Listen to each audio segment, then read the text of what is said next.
recording? Yes, you are. Then let's begin. First and foremost, I'd like to say thank you for clicking on this review, or for watching the other two and then following it to this one. Well done you. Cheers for the support. Now, let's get into it. If you just passed your test and you're looking for your first motorcycle in the UK or anywhere else in the world, you will be looking at a few different options. Now there are two which I think it's quite prudent to compare to one another, because the big hitter of the A2 market and the first bike market, the KTM 390 Duke, has been revised for 2017, but it also has some quite strong competition from another big hitter in the motorcycle industry, BMW.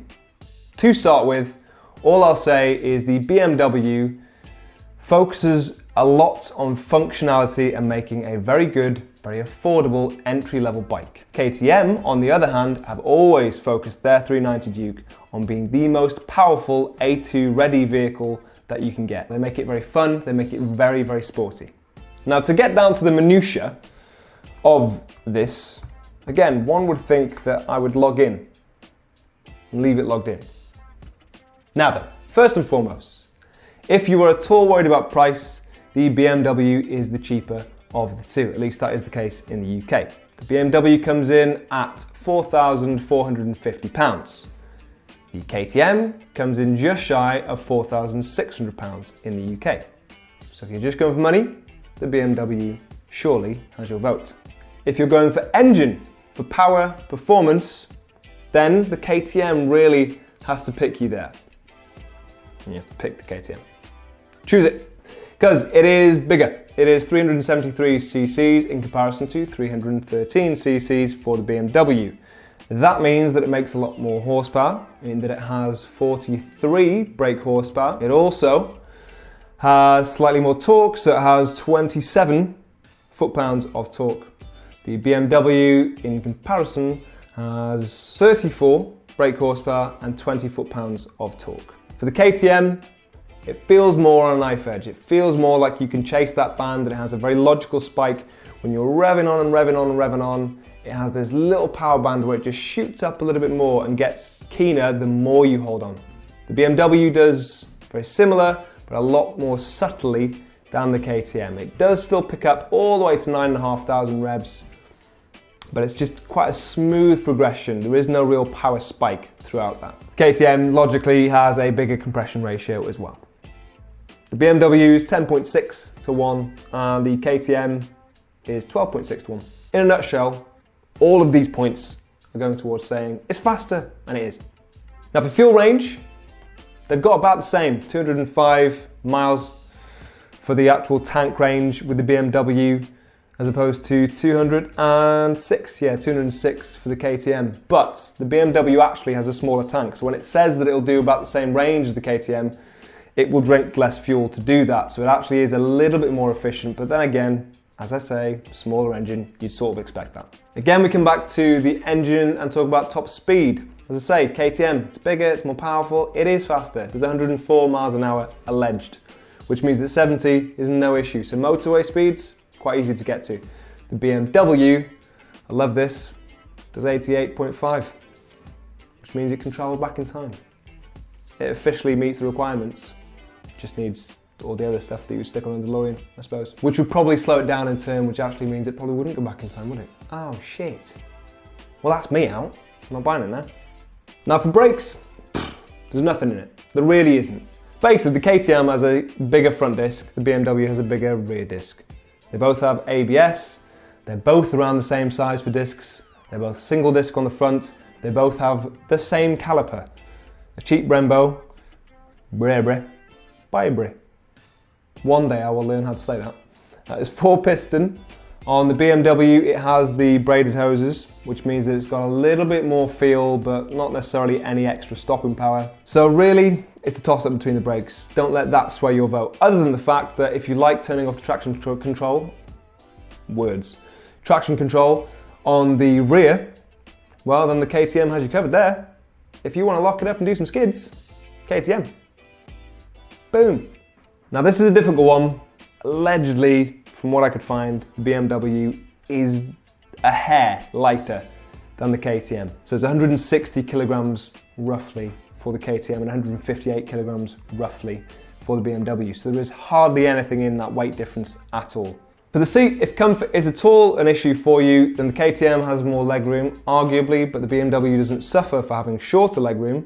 It has a more comfortable seat, and actually I would just argue that the seat in general is better. You have a backstop which keeps you cupped in quite nicely, even though it is less powerful, so it's not that you're going to slide off the back, but it does just cradle you quite nicely. The BMW is 785 millimeters for height, the KTM is 830 millimeters. There is a big difference between the two of them there. The KTM, taller, shorter, stubbier, and shorter rake as well. As I say, all that goes towards it being a little bit more flickable, I would say. So around a town, it's practically unrivaled. Whereas the BMW, still very functional, very usable in a town, but feels quite stable, really quite stable for a bike of its size and proportions. Now the display, really it comes down to whether or not you like color or black and white. If you like to be able to link your phone, actually, I say that, it has got more functionality. So if you prefer your gimmicks and your little tricks, the KTM again has more of these little additions. Why did I say that so weirdly? Additions. That you can just put onto it. So you can tweak all sorts of different settings in there. And as I say, link your phone to it. So it's quite a cool little thing. And it speaks to the video game generation, of which I would consider myself. So it's fun to play with these sorts of things. You will spend quite a while, I'm sure, when you first get it, setting it exactly how you like it.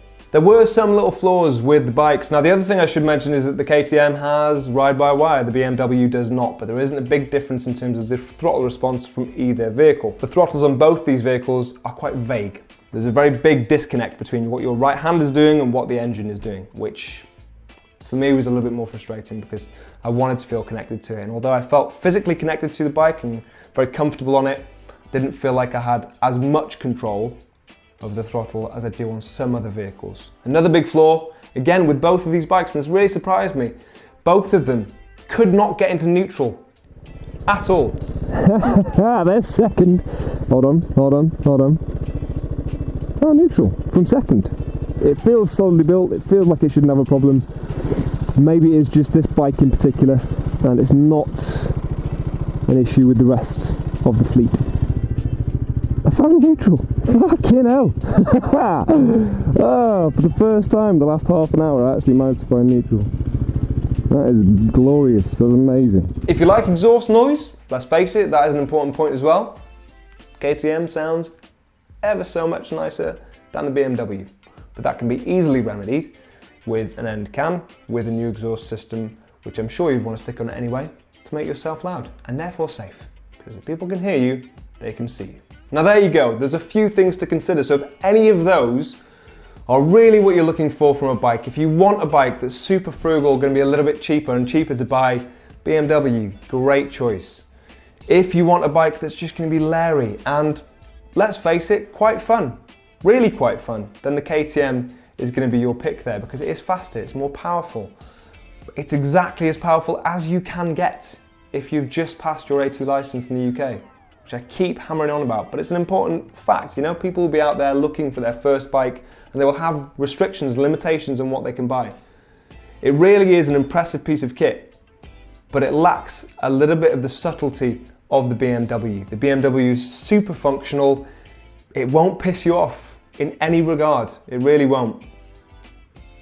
And it will still excite you. It's still a bike that you can go out and have a lot of fun on some smaller roads, because being a smaller bike, it feels like the road is twice the size than if you're on a super sport and you're trying to nip it around some tiny little corners, which is a little bit harder, let's face it, than if you're on a shorter, stubbier, sweet little runaround. Hopefully that's helped you with your buyer's guide. Hopefully, if you were at all comparing these two bikes, and I think they are very comparable, mainly because they're practically the same machine. They look very similar. One is just a little bit smaller. They're both single cylinder. They're both this snappy little edgy street bike, and they're both a bargain for the price that you can buy them for. Once again, thank you very much for watching. And again, if you've subscribed, if you are a subscriber, if you just happened upon this channel, thank you ever so much, ever so, for clicking on these videos. It really does help me as far as growing the channel and being able to test more vehicles. So if you like my candor, if you like the way I speak, subscribe. It helps me out. I'll be able to test loads of things. I'll do a quad bike if you want me to. Car, send me your car. Lend me your bike, I'll have a go. Probably won't crash it. Enjoy the rest of your day, and I'll see you soon.